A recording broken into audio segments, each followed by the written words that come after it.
Hello, everybody. My name is Stephen from the United States and New Mexico, United States. I am the owner of the Paranormal United Network, Paralanx, and I'm here with my wonderful co-host. Hello, I'm Kell and I'm from the northeast of England, Newcastle upon Tyne. And it's great to have you here. And thanks everybody who was on here last week and keep commenting. And we'll love to see your comments. And so glad to be here anyway. Yeah. It's great. We have a special guest coming on tonight. We're actually waiting for him to come into the back room real quick. But Kel, do you want to kind of get into who we got coming on with us tonight? Yeah, of course, Stephen. We've got the Misfit medium, Dan Hoyt, coming on. He's basically from the northeast, but sorry, he's from England, Kent, and he's been a medium for a lot of years. He's also been a paranormal investigator for many years too. So he's coming on to talk about what he does and the difference he thinks is in the UK from paranormal experience wise and mediumship to the United States to see what differences there are. So that should be fun. We're just All waiting for right. Dan to come in. All right. Well, I actually got him in the back room right now, and I don't know. Do you want to just go ahead and bring him in, or is there anything else you want to say about him, or talk behind his back, or anything about he can't hear you talk about you, or No, no, he knows I'll say it in front of his face, not behind his back anyway. So yeah, just bring him in. Yeah. okay, just yeah, all right. Here we go. We're gonna add Dan to the stream now. Hello, Hello, Dan. Hey Dan. guys, How hello you, there. How you doing? how you doing? I'm very well, thank you. I'm very Great. well. Yeah. Great. I've just been telling people, obviously, a little bit about what you do, and we're going to basically discuss the differences between the paranormal and mediumship in the UK compared to the USA, and like what it's like for you, your experience, and stuff like that. So, can I just ask My favourite you? subject. Well, Excellent. I've known you for a little while anyway, so I mean, you've Yeah, like yeah. obviously done TikTok lives and stuff like that. So, like, we'll get on quite well. So, I would just want to know, like, if you can tell everybody what it is that you do. What it is that I do? Yeah. So I am. I'm an evidential psychic medium. As a lot of people are. But I guess my big thing is because a lot of people ask why am I called the Misfit Medium, and I'm called a Misfit Medium because oh look at me, I've got zooming on myself. Oh my god, I've got bad hair day going on. Um, So I call Misfit Medium because I wanted to. There's a perception problem, right, with mediumship and the public, right? People think that mediums are like living out of caravans and all the rest of it, and there's a lack of trust, there's a lack of belief. People don't know who to go and which mediums to go and see. So I wanted to change all that. What I wanted to do was to make mediumship a bit more normal. And my dream, my vision is to have my mission is to create a world where two people on a bus or a train or on a park bench or whatever can actually have a conversation where one says to the other one, "Oh, I went to see a medium last night," and the other one says, "That's amazing. Did anyone interesting come through?" Rather than sort of go, "Oh, you weirdo," they can be kind of like have an open, normal conversation about it. Because I'm a normal guy, right? I have a normal office job in London, which I love, but I also talk to spirit. And so I call myself Misfit Medium because I don't fit in with the public perception. I'm not what you'd expect a medium to be. I'm a normal guy, and I just want to make the whole thing a bit more normal. So that's kind of what I do. Yeah, yeah. Awesome. You teach people as well, don't you? Obviously I you. do, yeah, yeah, I do. I've literally just come from my beginner circle tonight. So on a Monday, I begin a circle, then have advanced on a Tuesday, and then I've got classes, beginner on Wednesday, advanced on Thursday. I'll take Fridays off though, because sometimes everybody's got to go to the pub, haven't they? Yeah. So what sort Right. of things do you do to teach people? So we open them up spiritually. I think really big important thing to do at the start of it all is kind of I do this releasing the fear meditation, right? Because there's a lot of people, everybody has their own kind of their fears and nervousnesses around opening up spiritually. Lots of people have had this, they've experienced something. They think something paranormal is going to happen around them, and quite often it is actually just like it's a loved one in spirit, or it's a spirit guide communicating with you, or whatever. They obviously, I have vast experience of paranormal stuff going on. So I know it's not just that, but there is this, and we'll talk about how we bridge that gap, the divide between the two. Yeah. That fine line between the two. But yeah, so it's teaching people to kind of to open up and to release their fears around it, understand what it is that you've got, what abilities that you have, and understand what that means and what you can do with it. Then kind of learning to embrace them, and then using them to create effective spirit communication. Yeah. So it's really simple. So getting rid of people's fears. The biggest thing I see, and one of my favorite things I see, apart from seeing budding young mediums coming up and coming, is the empowerment it gives people. Because one of the first things I tell people is to trust your intuition, trust your instinct, which most of us kind of like ignore. We kind of shelve and put up to one side or whatever. And it's like when you go to you come to a crossroads in life, right? And for something you think, I feel like I need to go left. I feel like I need to go left. Don't know why. I just feel like I need to go left. And for whatever reason, your logical brain kicks in and goes, you don't want to go left. You want to go right. You want to go right. So you listen to that and you go right, and it doesn't work out. You go, oh, I feel like I should have listened to myself. I should have done something. Yeah. Then next time that happens, and we dismiss that, we just go, oh, it's just coincidence, whatever, next time that happens, you kind of go, right, I feel like I need to go left, and then your brain's kicking in again, go, no, you want to go right, and it'll give you reasons, right? And law of averages, this time it's got to be right, or someone else's opinion might come in and say, what are you going left for? You want to go right, and you go, well, they probably know more than I do, so I'll go with their opinion. You get there, it doesn't work out, and you go, shit, why didn't I listen to myself? I bloody knew I should have listened to myself, right? Yeah. And so when I get people to work with mediumship, and they speak what you get intuitively from spirit, when you're open and working with spirit, what you get intuitively, you speak that truth. And when you do, and you realize that what it gets taken by someone, by a sitter, by either someone who's going for a reading or someone who you're practicing on, and you say what you're given and they take it, they go, yeah, I can take that. The confidence that builds in some people, right? And some people, when they start in circle, for example, don't even have the confidence to put their camera on there, because they do it all on Zoom. They don't even have the confidence to put the camera on. Within a few weeks, the camera's on and they're sitting there upright in their chair. They're like, right, I'm on. And you just see the change in people. It's wonderful, because they're speaking their truth and they're trusting their own judgment. And when they trust their own judgment, it helps in other aspects of life as well, because you suddenly have that confidence to kind of like, well, actually, yeah, I have the right to be in this room and I can say my thing. So I love that. I love seeing that. Yeah. So how old were you when you first started getting this gift? Oh, that's a good question. My first memories of it, I was about 3. I probably had stuff going on before that I can't remember, but I was about 3. I had an invisible friend. I had. Did you do? As you do, I had stuff. I'm just like, I was just talking to that man in my room, and my mum and dad are like, "What?" And then so they would like, and they sort of like just say, "Oh no, it's just your imagination," and sort of put me back to bed or whatever. And then I'm talking to my friends at school, saying, "Oh, did you see that person I was just talking to?" And they're like, who are you talking about? And you suddenly realise, I was lucky that I was brought up in that way, right?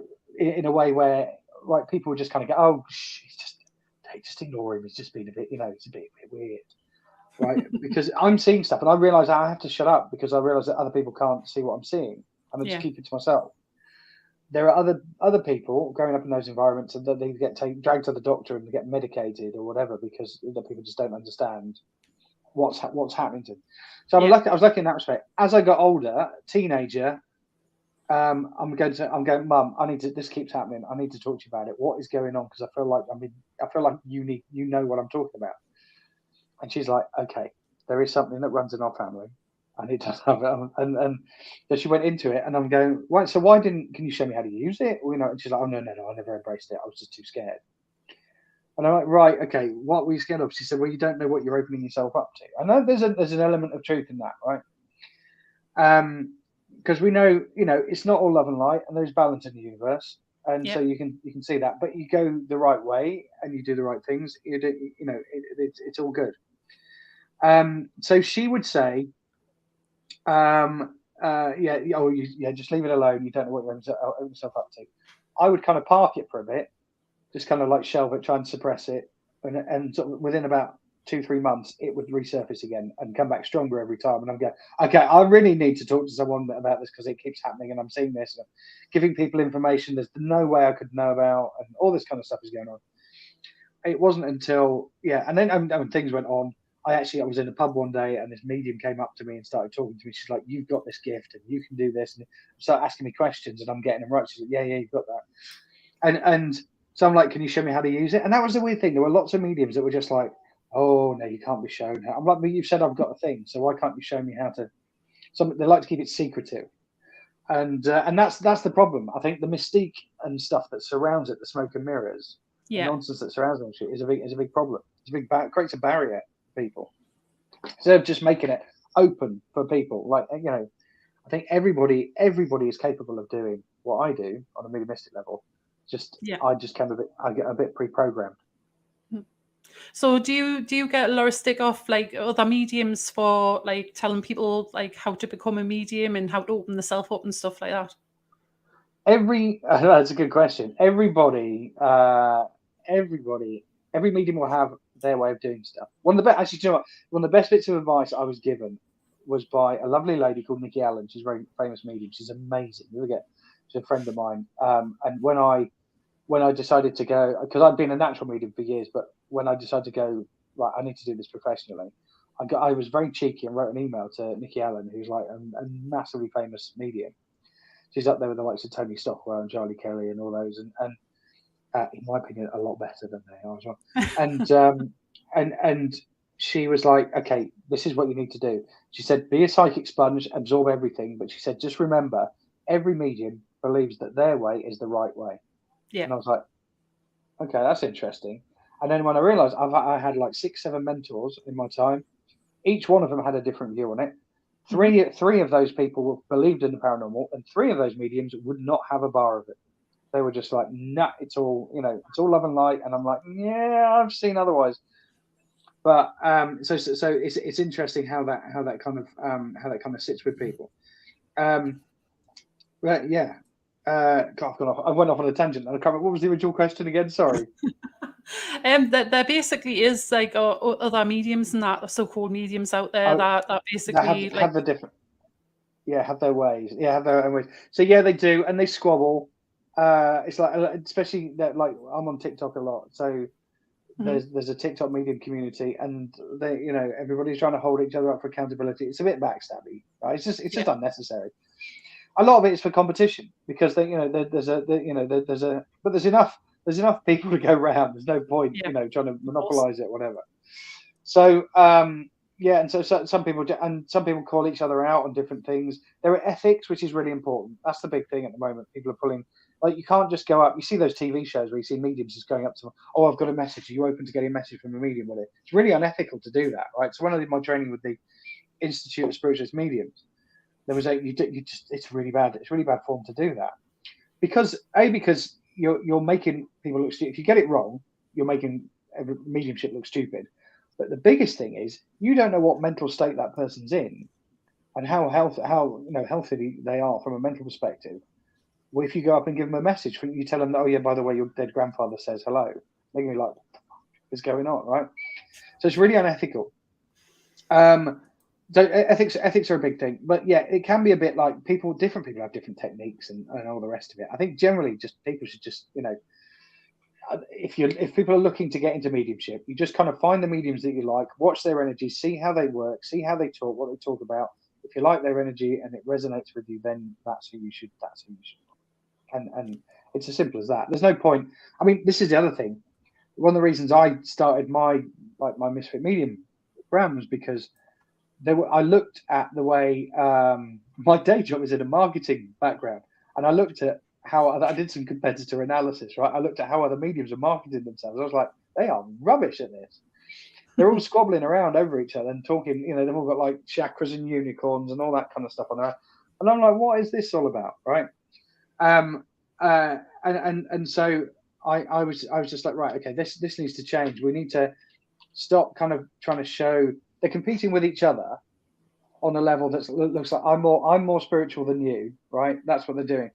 And but to the average person who's just lost someone, because 75% of people that come to a medium plus, someone who's grieving, right? They've come to ask for help. Now they look at all these ads for things that mediums put out there, and they go, "Well, I don't know who to trust. I don't know to choose. What do I do?" So I was like, "Well, instead of squabbling, I'll let the others just squabble over whatever they want to squabble over. I'm just going to open up the world to an easy path into understanding mediumship." And that's what so that's what I do. So yeah, lots of mediums, different techniques, and there are, and you benefit from learning from lots of them. But you've got to take what resonates. You don't have to take one as gospel, for want of a better word. Yeah, I mean, there's quite a bit of backstabbing out there as well. Mediums calling out other mediums, saying that they're doing things wrong. I mean, you know one, one that is really bad for that. We'll not mention his name on here, but yeah. So yeah, I mean, oh, my friend, yes. Yeah, your friend. But I mean, at the end of the day, I mean, I think it's fantastic what you're doing. But how can you tell that somebody's got an actual gift like mediumship or one of the clairs? Well, there's a simple set of questions you can ask people, right? Yeah. But I can usually tell straight away. Like if I'm giving someone a reading and they pop up on my screen and I go, oh, hello, someone's a bright soul, aren't they? And I can tell straight away when some people don't even know they've got it, right? Until you start saying, right, hey, what about this? What about this? So you start asking a couple of questions and people go, the thing is, we're all spiritual beings, right? This is the thing, because we're talking about gifts and stuff like that, right? And this is something that is it's quite an interesting topic, because people say, oh, it's a gift. You get people that talk about how it's a gift, therefore you should give it away or whatever. And we'll come back to that in a minute. But yeah, people talk about it as a gift. It's not like some kind of weird thing that's been bestowed upon you, like some kind of spiritual crown. Everybody's capable of doing this. Yeah, right. I mean, you know yourself, Kell, right? And everybody's capable of doing this. It's just a matter of understanding that what you have, that you might not even know that you're using it, right? And understand it when you identify it, and then you start understanding it and understanding how you can use it. It becomes an interesting conversation, right? So, for example, I'm at school. I mean, despite the fact I have seen dead people numerous times walking around, I was at school and I could always just draw from my head. If someone said, right, draw an aeroplane or whatever, or picture of a house or whatever, I could always just draw it from my head. Yeah. Now I just thought everyone could do that until I started doing, working in my day job, and I'm going, oh, can't you just draw it from your head? And people go, no, I need to look at something. Like most people that I work with, I was like, why? You need to look at something. Just what a car looks like. Just draw a car, and they couldn't. And I realised that that's part of clairvoyance. I just get a picture, because I go, right, okay, I want a picture of a car, and I get a picture of a car put in my mind. I've just made that up. It's like that car exists somewhere, but it's been put there, and then I start drawing it. Or whatever, and so it turns out it's a bit of clairvoyance. I ask people simple questions, which is like, so for example, I could ask, where's our friend gone? I can only see you and me on here. It's okay, he's in the background. Oh, he's in the background. Oh, right. No, I was going to ask him a question. Stephen, can he alter the view? Stephen, can you come back on here a minute, please? Are you there? He's probably that. Yeah, I was just in the backstage. I was doing some sharing. Usually I can't get the shut up, so. Yeah, I was in the background. I was just doing a lot of sharing out. I didn't want people to like, oh God, he's looking down and all that good stuff. But yeah, go ahead, man. Oh, sorry, man. I didn't mean to interrupt your good work. I was just going to ask you a question, right? I'm just to see. Oh, go ahead. I'll do the same with Kell as well, right? So I'll ask you both a question. What colour is your front door? White. What about you, Stephen? What colour is your front door? It's white as well. Okay. How do you know it's white? Yes. How do you know it's white, Stephen? How do you know that? How do you know it's white? How did I know that my front door is white? Yeah. Is because I walk through it every day. It's white. Yeah. It's what it was painting. So when I asked you, Did you see it in front of you? You see it like a picture of it. You can Yeah, I picture did yourself going actually. through the front door. There you go. Okay. I did So if I actually. said to, okay, all right. So if I said to you, right, are you married? I'm not. I'm not actually open and working. Yes. Otherwise, I'd be able to tell. I'd be able to tell you. Right. Okay. But okay. So you're married. Okay. So if I said to you, can you picture your wife at the front door? Can Yes. you do that? Okay. So that's clairvoyance. I'm doing right? Doing it right You've now. just yeah. There you go. That's clairvoyance. When I'm communicating with spirit, they put a picture like that in my mind. That's all it is. Because people think clairvoyance is like, wow, you're seeing ghosts and stuff and all this. That does happen. That does happen. But it's quite often No, quite that subtle. It's totally quite really makes simple. sense. That totally makes sense now, because I mean, all right, me being an investigator for the United States, of course, and Kell from UK, over here I've been to thousands of locations, and that makes much more because I never really. All right, so apparently I've been told I have abilities here and there, blah blah blah blah blah blah, but I never really took them seriously, so to speak. But Yeah. what you just said makes so much sense now. When I'm at these locations, and yes, I do sometimes get where something like a picture in my head of something like at that There location. you go. Okay. There you go. So picture in your Yeah, head of something, and yeah, it'd be something that's related to. That's the spirit putting it there. They just show you. They're like showing you things. So it's kind of and you can actually, when you start developing that, you go, well, hang on a minute, show me that again. Show me. I want to zoom in on that. Let me see it. Turn it round. I want to see what's behind it. What's going on with it. You can start doing that. You just talk to spirit like they are normal people, right? Because they are. Just because they're not in body, they're not in a meat suit. wow, They're no different. So you just you never, just get right. Can you just show me that again? never, Come closer. Let me see that. Yeah, it's amazing. yeah, never in a I'll hundred give you for years. instance. Right? There you go. So Yeah, I'll never in give a you for hundred years. instance. I put that together. Oh well, I'm glad we're having this Yeah, conversation, right? So the right. so I was doing my training with the ISM, the Institute of Spiritualist Mediums, right? And this is going way back. I was about to get my license so I could perform on their we're doing platform, right? Perform on their stage, doing platform mediumship. And the night before my exam, if you like, I had to do a live test in front of a live audience of like 70 people, and I had to do three 5-minute readings, right? And to go in on people, do a quick reading, come out again, and go to someone else. And in the crowd, there are 5 assessors, and they all decide whether I pass or not, right? So I've got the pressures on. The night before, my mentor, who's the vice president of the ISM, and she says, I've set you up a little practice game, right, the night before. Okay. She's like, no pressure, no pressure. It's only Madam President of the ISM is there and a few other people. I'm going, Christ. She said, well, I thought if we get the nerves out of the way now, you'll be fine tomorrow. I was like, right, okay, fair enough. So I'm doing these readings for these big hitters, and I'm going as a young fledgling medium, and I'm going, right, okay. And she said, right, I want you to get hold of someone for me. And I was like, okay, because there's a technique that I can use that I can get a specific person through. And she said, right, I want you to get my nephew. And I'm like, well, which one? Right? And she's like, oh yeah, no, fair enough. There's 2 in spirit. So, all right, well, this one. So I got him, and he was a little timid, but I said, right, let me just see if I can get him to come forward. And I'm asking him what he looks like because he's not showing me straight away. They don't just necessarily walk forward in full body apparition or whatever. Especially at the beginning of a reading, the energy is a bit. It takes a little while for it to build up, the vibration to build up. So I said to him, right, show me what you look like. And what I see in my head is a picture of Jack Black, you know, the actor. Yep. Right, picture Jack Black in my head.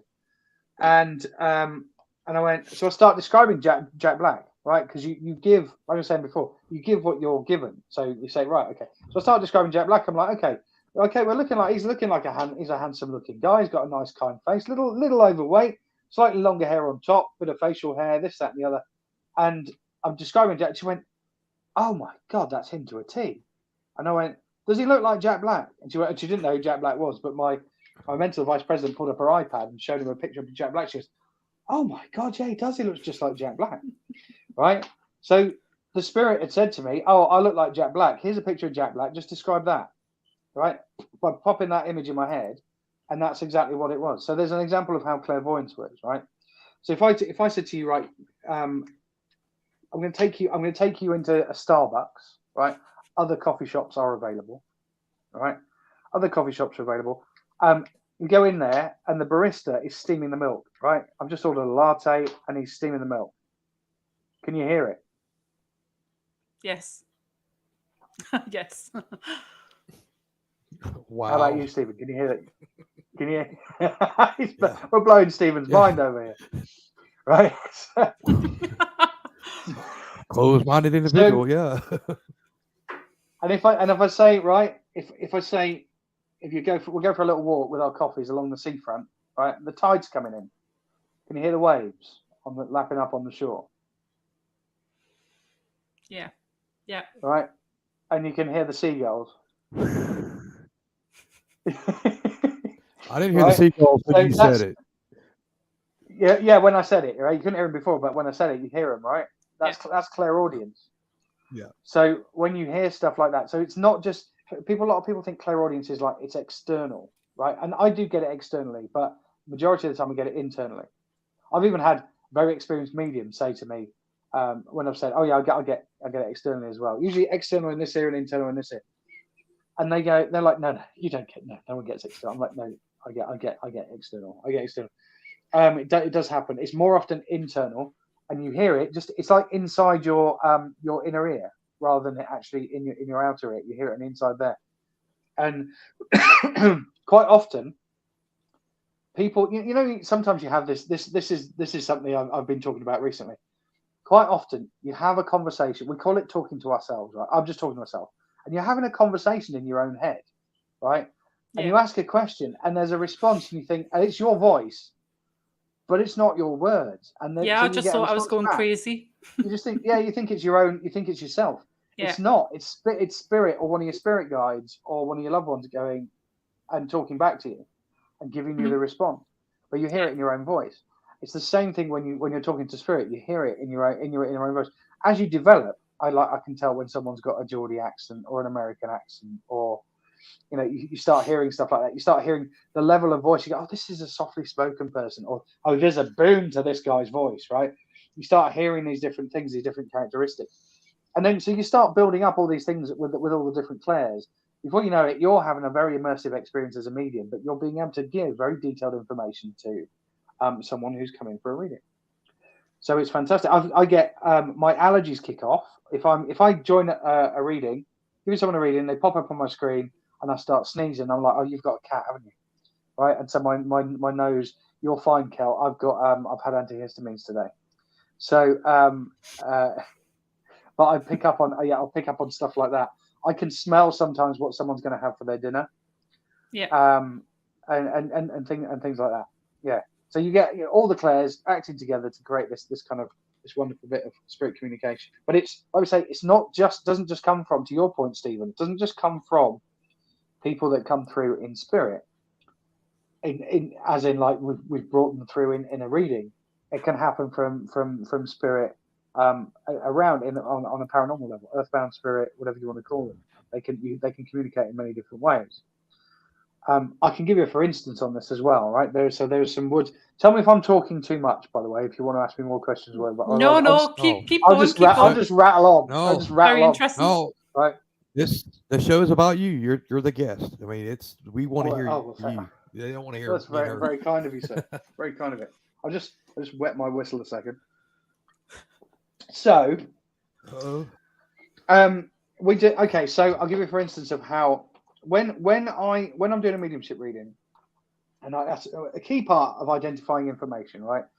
Is how the person in spirit passed, right? What was it? What happened to them? And what you do is you there's a number of different ways you can visualize it, or you get them to impress upon you the sensations that they had when they passed, right? Mm-hmm. So, for example, I start feeling a sharp pain down my left arm and the tightening in the chest. I know that this person died of a heart attack, right? You get things like that.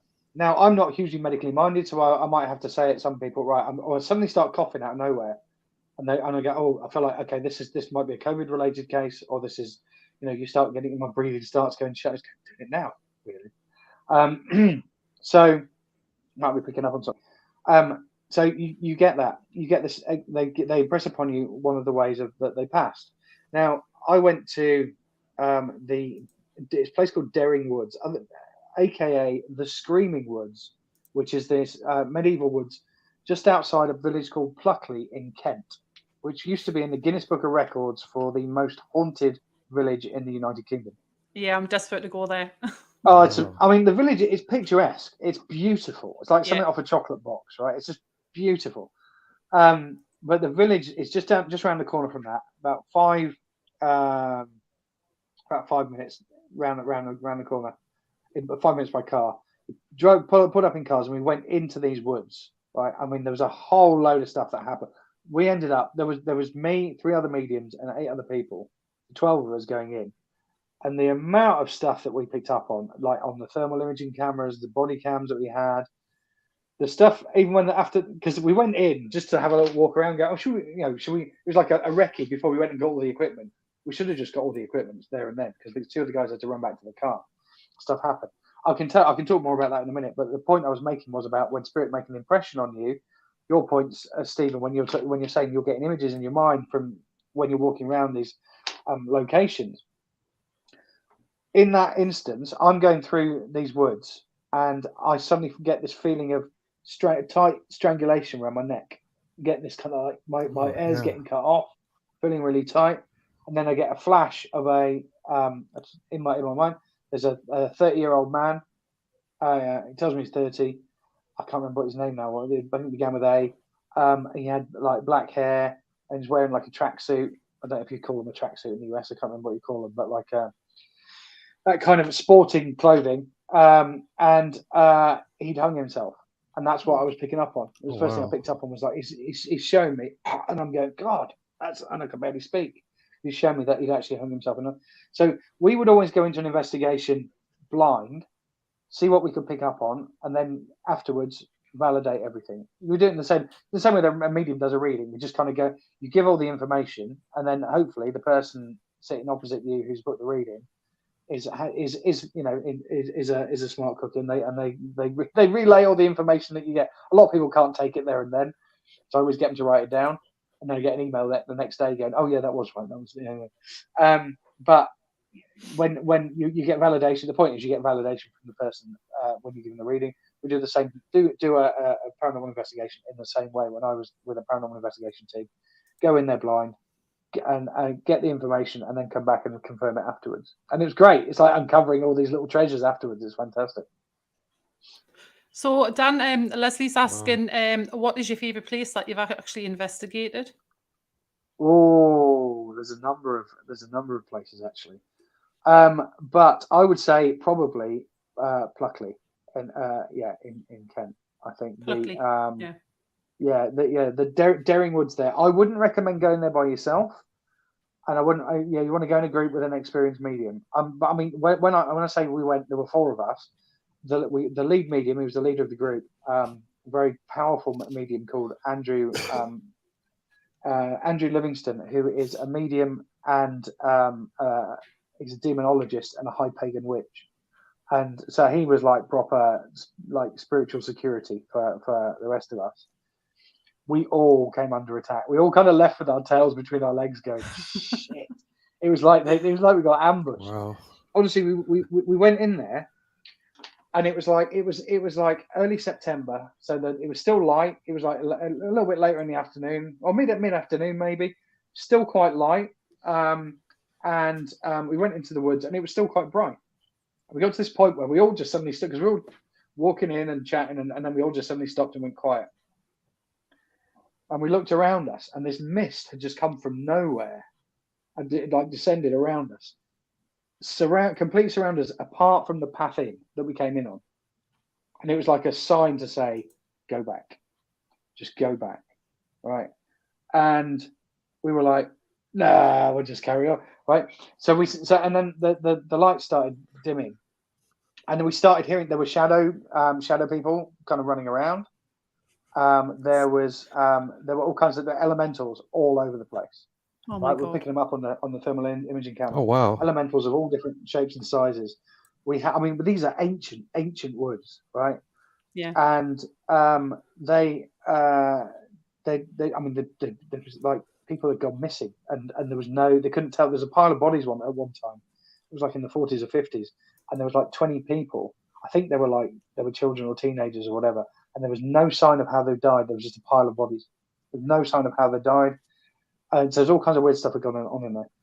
We found that out afterwards, fortunately. So we're in there, and there's all this activity going on, and the two guys went, right, we're running back to the car. We need the body cams, we need the big powerful torches, because it was getting dark really quickly.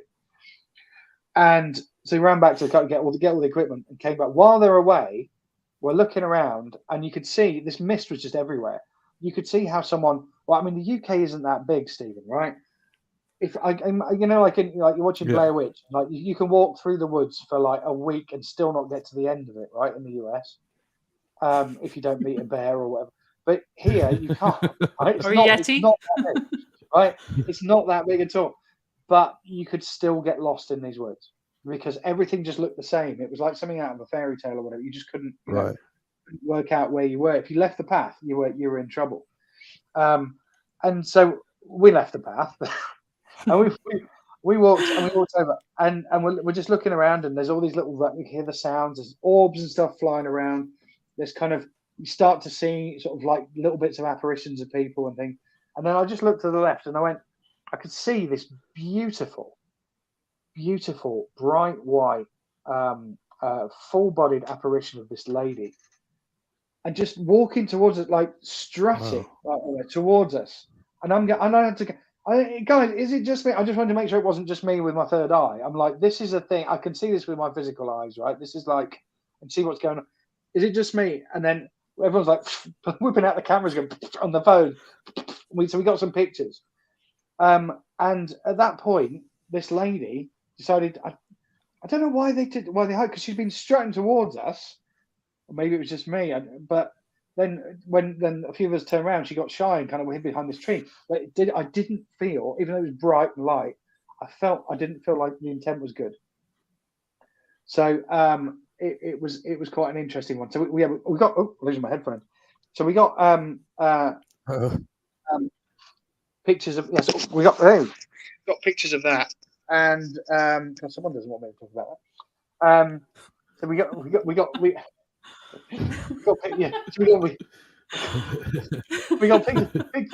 pictures of that stuff, and then like I say, everybody was. Then there was all kinds of. We picked up loads of stuff on thermal imaging cameras. We came under attack from.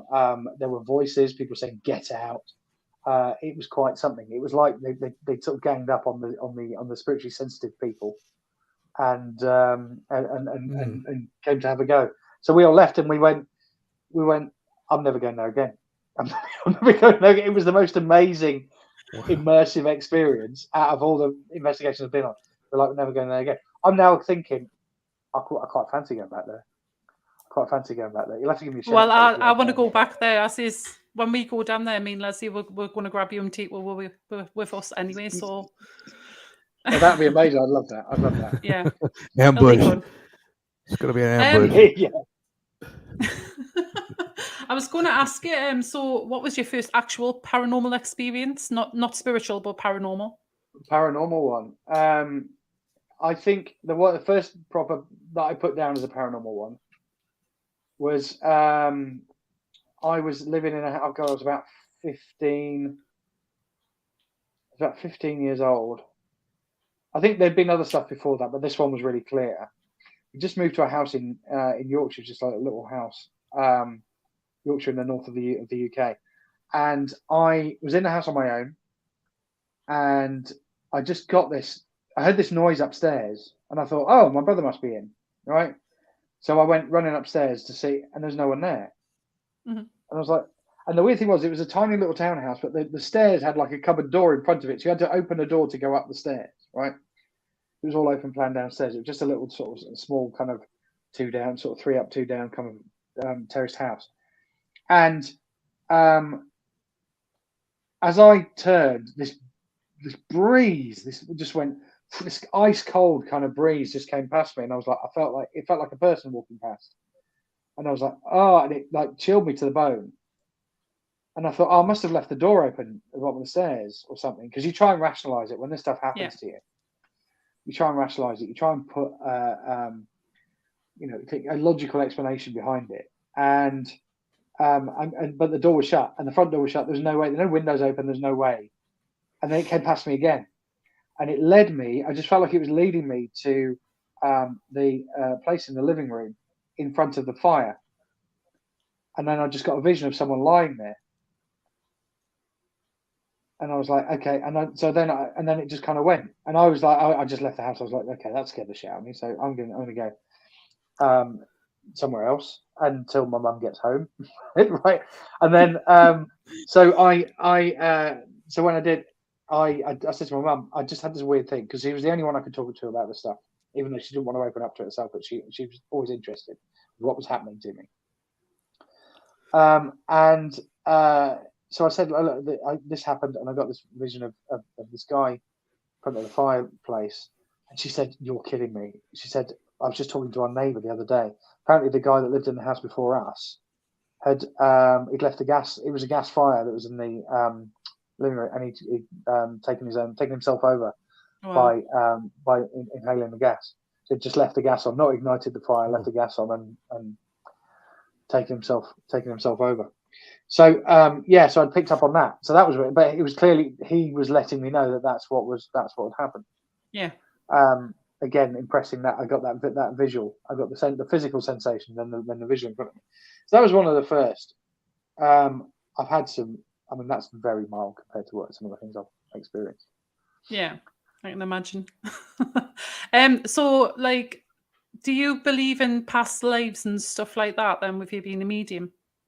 Yeah. Oh, now, okay. It's a really interesting one, and one of my favourite subjects, actually, because up until that point, I didn't really have an understanding of what was going on. Right, I knew that what I was being told in the Bible at school or whatever just wasn't fitting with what I was seeing and experiencing. Right. Yeah. So while I didn't believe in that, I was questioning all that kind of stuff. Right. And ultimately now it's the man-made construct of religion that I question. It's not the fact the belief. There's nothing wrong with having a belief. It's the being told how you have to believe. Do this, go to hell. Do this, go to heaven. Right. That bit is the man-made bit, and that's the bit I have a challenge with. But none of the narrative was fitting with the experience that I was having. So I knew there was something that would happen after, because I was communicating with spirit. Right. I mean, between that first instance on the stairs in that old house, and a few things happening when I was a kid and whatever, there were so many other things that happened. But I knew there was something, but I didn't know what. I didn't know how it all fit together. And then a friend of mine who, funnily enough, was on a paranormal investigation team that I was a part of, Jo, she's a fully trained hypnotherapist. And she does past life regression. Now, she uses a technique that was pioneered by people like Dolores Cannon, who would send people back. I mean, she came up with that in the 50s or whatever. They send people back through hypnosis it was originally designed to regress to childhood, to deal with childhood trauma. Yeah. But the information these people were coming out with was not of this time period. It was from another time period. So they realized they were actually sending people back to a different lifetime within their own lifetime. So she told me, this is before I read the Dolores Cannon book as well. Afterwards, I was like, I just couldn't get enough information on this. I had to feed my face with all this information. So she said to me, I'll do this past life regression thing. Now, I just seen psychics or whatever going, oh yeah, I can do a reading on you, right? I do a past life reading on you. Oh, you were an Egyptian princess in a past life. And you're like, well, great, but I mean, how do you validate that, right? Mm-hmm. As an evidential medium, I thrive on getting, I'm called evidential. I didn't put this out before, actually. Evidential medium, because we will come up with what we call evidence, which means that this is something that only the person in spirit and the person who's coming for the reading would know about, right? That's what we call an evidential reading. So I couldn't pick that up off anyone's social media or anything like that. I couldn't possibly know that someone would insist on having Worcester sauce on their chips instead of vinegar or whatever, right? So it's things like that. I had one the other night. There was the other day. There was a lovely lady I was in a reading for, and her mum was telling her off for eating chocolate hobnobs in the middle of the night. She kept waking up and so yeah, so you get that. So sorry, I've digressed massively. So the evidential part. So if someone tells me that I was an Egyptian princess or prince or whatever in a past life, I'm like, well, that's great, thanks very much. But I mean, I've no way of validating that. It could be absolute horseshit. I don't know, So when my friend Joe said, "Oh, I do past life regression," I'm like, "Oh, do you?" I was like, "All right, okay." And she said, "Would you like to try?" And I just thought, do you know what? I'm immediate. I speak to dead people. How dare I judge someone at what someone else does? So I was like, "Yeah, all right, let's give it a go." So she put me under. I'd never been under hypnosis before, and what she does is she sends you back into a previous lifetime, and you get to experience it for yourself. Now, unlike the readers or whatever that will say, "Oh, you were an Egyptian princess or whatever, and this happened to you," she says, "Where are you? You're outside, you're inside." And you tell her, you see it. I'm outside. What are you wearing? Armor. Right. What else is going on? Look around you. Right. And so she records this whole thing, and you're just giving this information. It's all time period correct. It's all you can validate some of this stuff. I'll tell you a story about the German bombs in a minute. So you can validate all this stuff, and then so she recorded it all for you, so you've got it all there. You could not make this stuff up at the speed you're giving that information, and you would have to be an expert in a particular time period to be able to. Even then, you'd be like, what is that? But you're just coming out with it like this, right? It's incredible. Wow. But the really cool thing, I mean, I was a knight, and then I was a Viking. Well, I've done it 4 times now, right? The really cool thing, apart from having a past life and experiencing what that was like, is that she will take you to the point where you actually get to see what happens when you die in a past life. Wow. So you actually get to experience death in a past life, and you see what happens, not just when you die, but what happens when you get to the other side. Just briefly, but you get to see what happens, right? Now, this is something that has been done thousands and thousands of times around the world, completely unconnected, right? And everybody says the same thing, right? Everybody has a different past life. Some are exciting, some are different. My first one, I was like a knight and I died in battle. The second one, I was just a reindeer herder. I had a very uneventful life, right? But it was just a wonderful experience, right? I got to see like the Arctic Circle and all that. But the thing that everybody says when they pass over, and I won't tell you what happens because that will be like the world's biggest spoiler, right? You'd be better going, "Oh wow," rather than, "Oh yeah, it was right, yeah." It was when everybody passes over, they say the same thing, right? They see the same thing, and everybody records the same thing. The one thing that everybody says, which I will tell you, everybody says it. I'm home. Wow, that's amazing. I'm home. Wow. Mm-hmm. Because quite often we think, and it put everything into context for me, right? So I realized that it was this whole soul cluster theory, this whole thing where people refer to the spirit world or whatever, quite often refer to it as source, because we return to source and we come from source. So realize then that religion, for example, was only giving you a fraction of the story, right? This idea that somehow this little light grows inside you while you're alive, and if you're good, that light goes up to heaven, and if you're not, it goes somewhere else. There isn't a somewhere else, but there's there in my experience, there are other things, but there's not a somewhere else. This light, it doesn't start here when in your body. It was there beforehand. The soul is eternal, right? Even religion tells you that the soul is eternal. It goes. Right. It's been around many times, right? And what we experience and what we remember is, and this is what I mean by us all being spiritual beings, because we've all done this. This isn't the first rodeo for any of us, right? So when we're coming around, people call it, an awakening, when you start coming into contact with your abilities. We're actually, before that, most people are in contact or closest to spirit at 2 points in our life: when we're born and when we die, right? Most people will know of at least one story, if it hasn't happened to you, where a child has been cooing and laughing at someone who no one else can see, right? Because that's a person in spirit who's come with them, right? They've come from source, they've come accompanied with some loved ones in spirit, and then quite often when we pass, and then it's drilled out of us, we're told it doesn't exist, you're imagining it, all that kind of stuff. or we just grow out of it. And then it's been documented so many times that people in end of life care do this thing called visioning, where they see their loved ones in spirit that come through to collect them. Say, yeah, it's all right. It's all right. I've come to collect you. It's their wife or their mum or whoever's come through. Yeah, we're going to take you, and they feel fine about passing over, which is wonderful. There's so many great stories about it.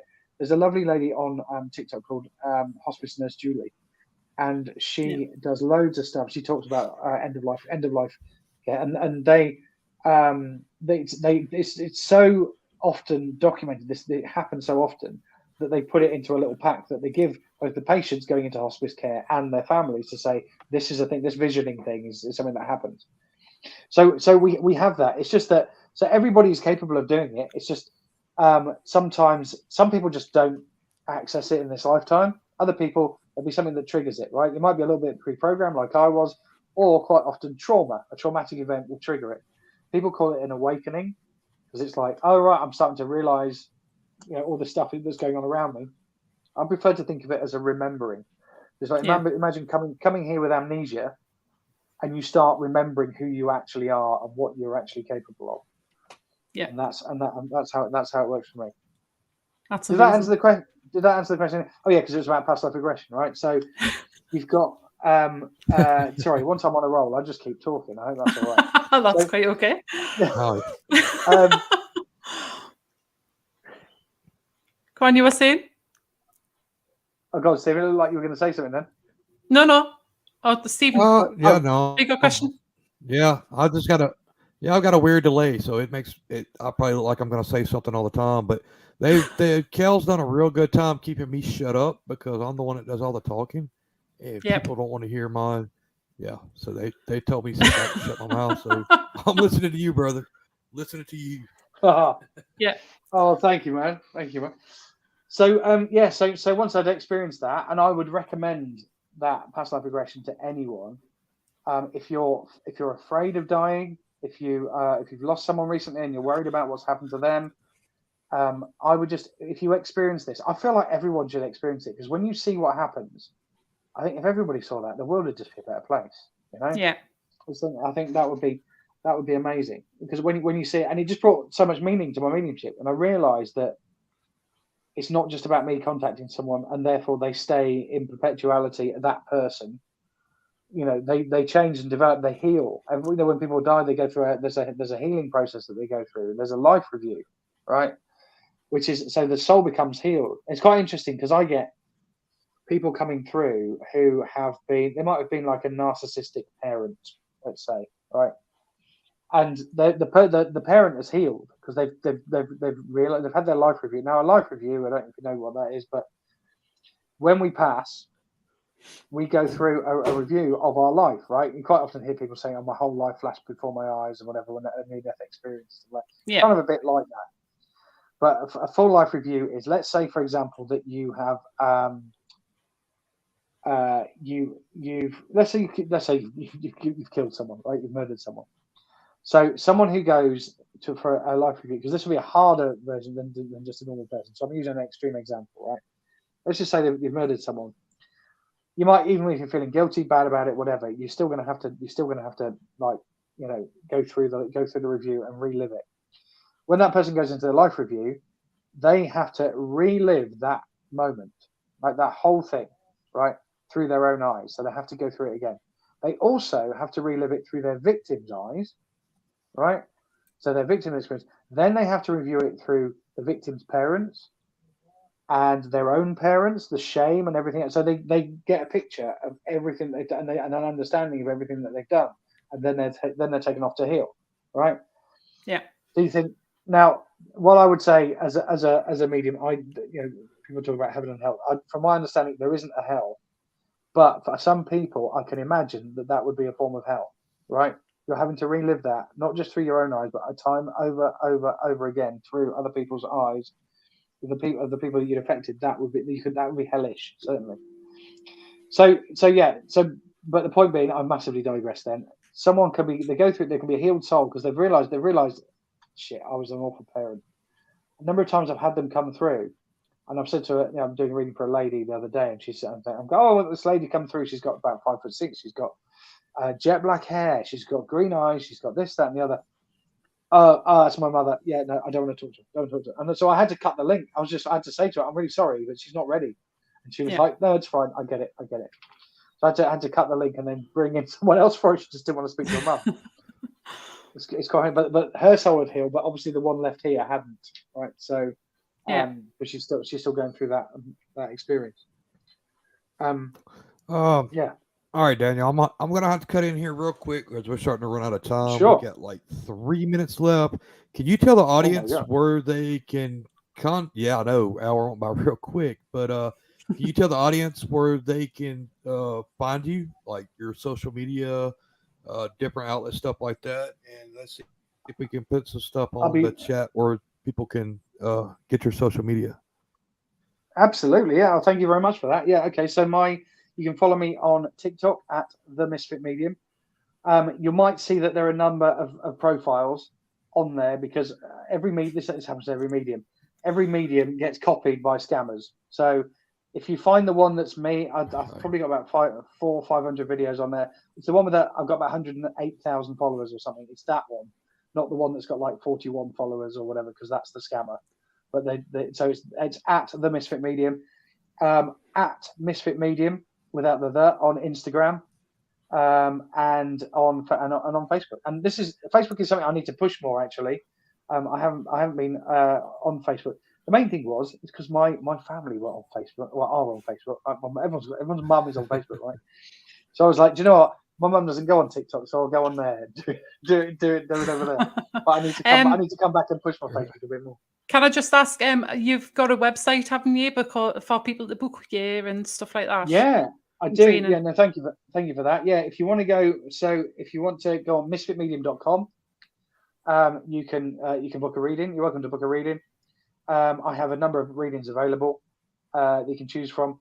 And if you are interested in learning and developing your mediumship, there's a link there to my my Patreon page, which is patreon.com/Misfit Medium, and you can learn mediumship. I've got everything from absolute beginners to advanced courses to one-to-one mentoring and so on.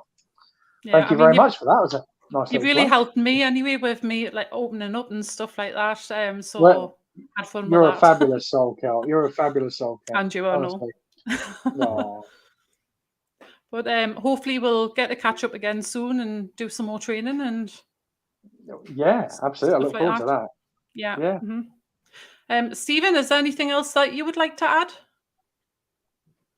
I mean, just a great show. I mean, you've opened my eyes to like, wow. I mean, I wanted to say that, I wanted to let you get your words in, but I wanted to say when you opened me up, I had an experience a while back at Waverly Hills Sanatorium where I was there all night, really didn't experience anything, but I kept getting what you were talking about, like flashbacks. And I just chuck it off as, nothing happening. And I thought I walked away from that place with no evidence whatsoever. But now that I look back at it, I'm like, wow, I actually come away with a wealth of knowledge from that place. But yeah, other than that, man, great show. I'm glad you came on board with us to do the show. And Kell was right. I mean, you're great. You're fantastic. And I'm sharing your stuff out right now so everybody can see and hope that everybody follows you and gets you a good little following. Well, thank you very much. Thank you very much for having me on the show. I really appreciate it. It's been lovely having you, and like I say, we really do appreciate you coming on for your time and everything else like that and explaining. People love it. It's my absolute pleasure, Kell. Thank you very much for inviting me. No problem. All right, so we're gonna go ahead and close up the show now, and Daniel, you stand by, and we will come back. And okay, guys, we'll see you next week, and then we'll announce pretty soon who the next guest of next week will be if we have a guest. If not, it's just me and Kell running our mouths. But other than that, we'll see you guys next week, and thank you guys. Thank each and every one of you. And also, I want to give a shout out to Jennifer Lee as well. She that's a psychic or a medium that I work with real close, and she popped in the comments. Excellent. And I want to thank you for being here as well. But okay, thank you everybody. Good night. And we'll see you next week. Goodbye. Bye-bye. Bye. Good luck.